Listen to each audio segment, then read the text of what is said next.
additional monies or anything at all involved there. He will still dump the cost of the educational burden on the cities and the states. Despite Head Start's proven effectiveness, the progress has never been funded at levels which will allow it to meet the needs of all eligible children. Hundreds of thousands of children are on Head Start's waiting list. What are we talking about here? We're talking about early childhood education. I'm currently completing a book on the education of the African American child. I'm dealing at this point with early childhood education, its long-term effects. When we look over the effectiveness of early childhood programs, we note that these programs not only improve the academic capacities of these children, and not only increases their IQ, their intelligence, and their social relations capacities and so forth. They have the long-term benefits of course, having those students who've undergone this education as a whole to drop out of school at a lower rate than children who have not gone to these programs, to graduate obviously at a higher rate, to gain gainful employment at a higher rate. Fewer of them will be engaged in juvenile delinquency or ultimately grow up to commit crime. Fewer of them will be on the welfare rolls. Fewer of them will really be involved in any kind of criminal activity and so forth.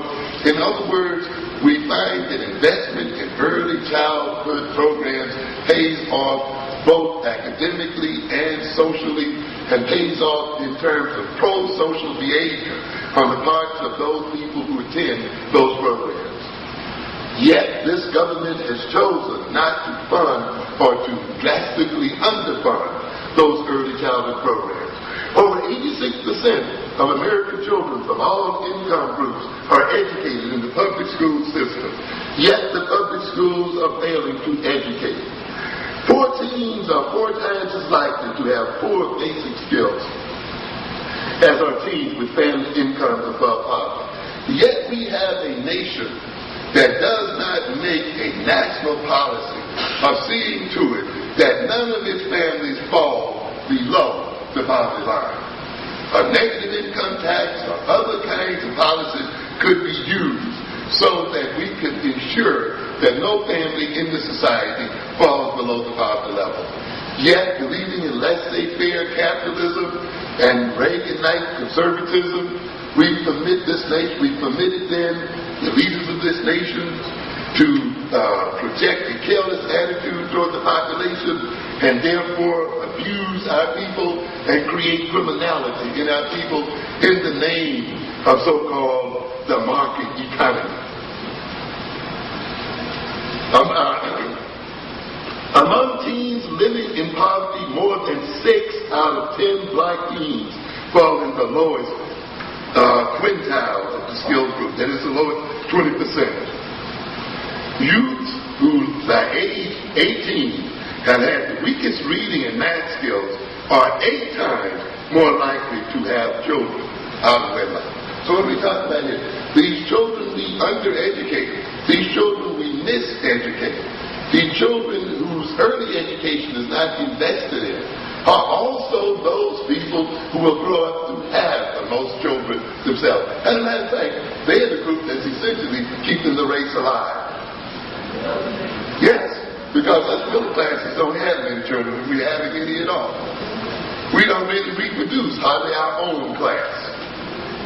And yet we're letting people produce and maintain the race who are the least fit in many ways from a cultural point of view, who are the least supported by the society, their children. This is a violence against the black community, and it is a condition for creating violence in the black community. So we say that they are 8 times more likely to have children out of wedlock. They are 9 times more likely to drop out of school before graduation. 5 times more likely to be both out of work and out of school. And let me say something about this out of work situation. Many of the person themselves being unemployed. Well, he didn't get the job. Keep this in mind, ladies and gentlemen, when he is a father or she is a mother, you are unemployed in a sense, a whole family. When a young man is not getting a job, you're talking about a young man who, though he's had a child out of wedlock, cannot marry because of the uncertainty of his income or the instability of his income.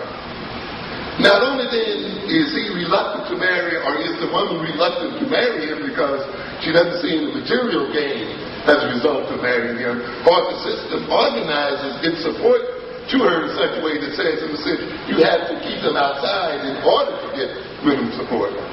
In addition to that, a psychology is produced within the family.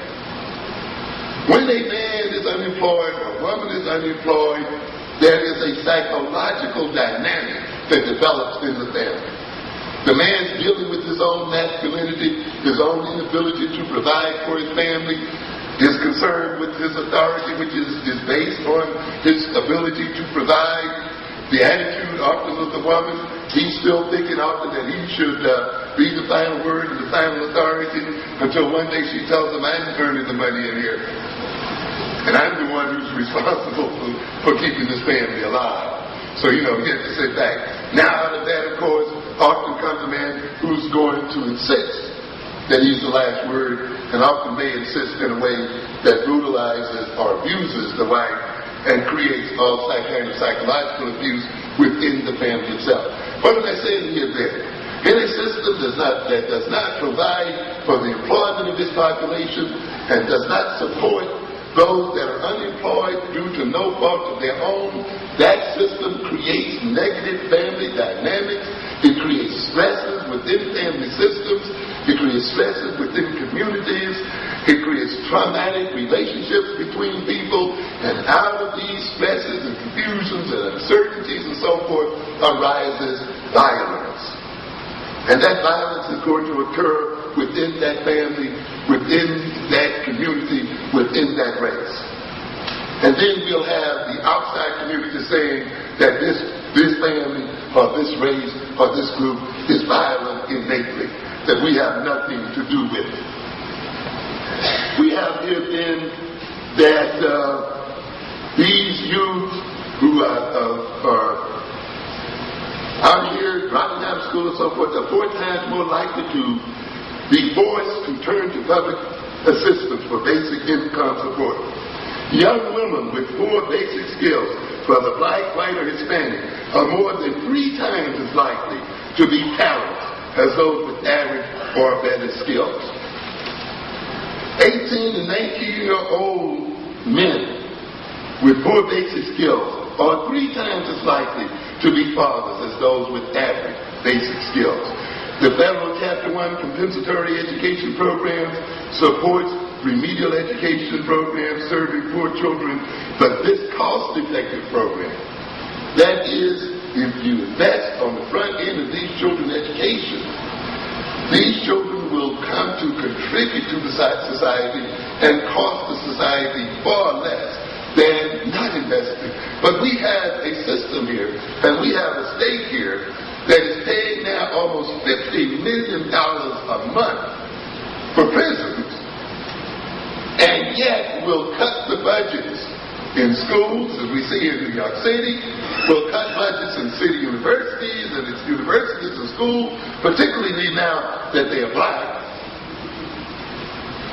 and then pay out millions and millions of dollars in order to incarcerate black males. It's a backwards type of system. By investing, and they're willing to pay from $30,000 to $50,000 a year per inmate to put a black man in jail, and they have millions of them in jail. As a matter of fact, so many that they can make up a city as large as Detroit.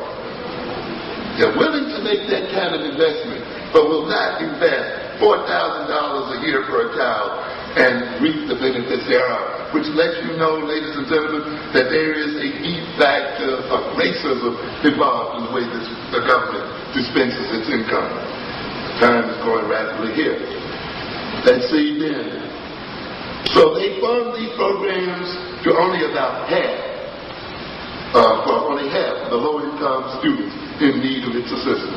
Between 1979 and 1985, federal funding for Chapter 1 dropped roughly 29%. Chapter 2 served only 54, Chapter 1 served only 54 students for every 100 poor school-age children in